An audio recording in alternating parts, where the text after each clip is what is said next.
हाँ फ्रेंड्स, तो नेक्स्ट हम देखते हैं कुछ वैलीज है, कुछ इंपॉर्टेंट लोकेशंस हैं जो हमें हिमालय की देखनी है। ठीक है, तो पहले हम देख रहे हैं कश्मीर वैली। ठीक है, अब कई बार एग्जाम में क्वेश्चन आ जाता है कि कश्मीर वैली किसके बीच में लाई करती है, कौन सी रेंजेस के बीच में लाई करती है।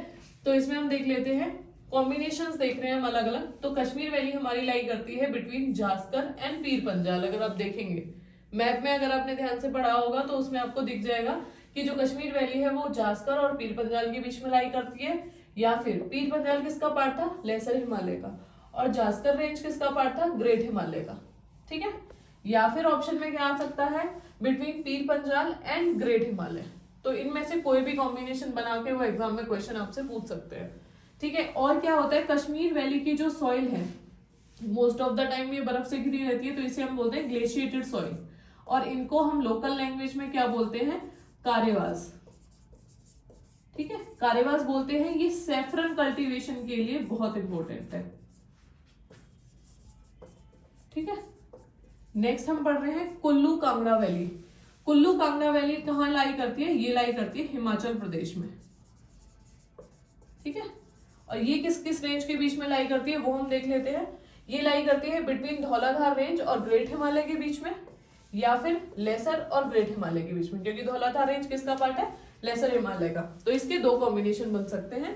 नेक्स्ट है काठमांडू वैली। काठमांडू वैली कहाँ लाई करेगी, नेपाल में। तो ये किस किस के बीच में है, लेसर और ग्रेट हिमालय के बीच में है।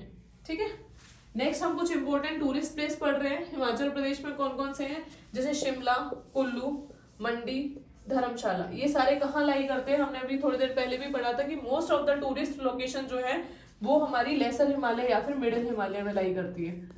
ठीक है, तो अगर क्वेश्चन आता है इन प्लेसेस के बारे में कि ये कौन से हिमालय में लाई करती है, तो ये कौन से हिमालय में लाई करती है, लेसर या मिडिल हिमालय में लाई करती है। अब हम कुछ इंपोर्टेंट ग्रासलैंड्स पढ़ लेते हैं। ठीक है, पहला हम क्या देखते हैं कि ग्रासलैंड्स को यहाँ क्या बोला जाता है, हिमालयन या हिमालयन रीजन में इनको बोला जाता है मार्ग।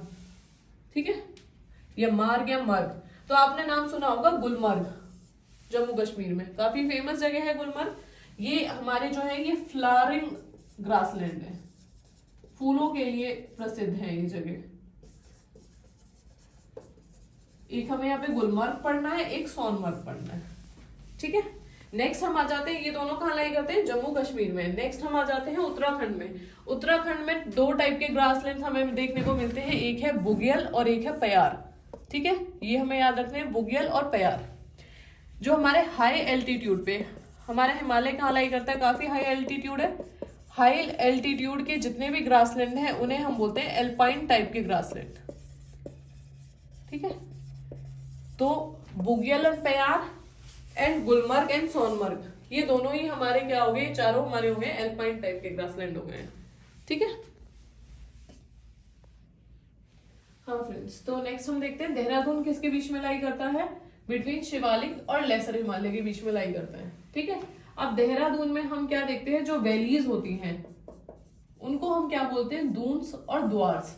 जैसे दून्स में आपने देहरादून देखा है, द्वार्स में आपने हरिद्वार देखा है। ठीक है, ऐसे ही एक वर्ड आता है कीवर्ड द्वार। ठीक है, यहाँ पे W के साथ है, यहाँ पे U के साथ है। ये वाला कीवर्ड जो है ये अलग है, ये हम बोलते हैं plains in Assam and West Bengal. जो वेस्ट बंगाल और असम के प्लेन हैं उनको हम कई बार द्वार बोल देते हैं, और ये वाला द्वार अलग है। ठीक है, अब हम यहाँ पे डिफरेंस देखने वाले हैं वेस्टर्न हिमालय और ईस्टर्न हिमालय में। ठीक है, आपने देखा होगा वेस्टर्न हिमालय की जो चौड़ाई है वो as compare to eastern Himalaya ज्यादा है। तो ये क्या हो गया, पहला पॉइंट क्या हो गया, ये है वाइडेस्ट। ठीक है, नेक्स्ट आ जाता है हमारा, अब वाइडेस्ट है तो इनकी जो हाइट है, ठीक है, इनकी हाइट ज्यादा है। ठीक है, यानी एल्टीट्यूड इनका क्या हो गया, ज्यादा हो गया।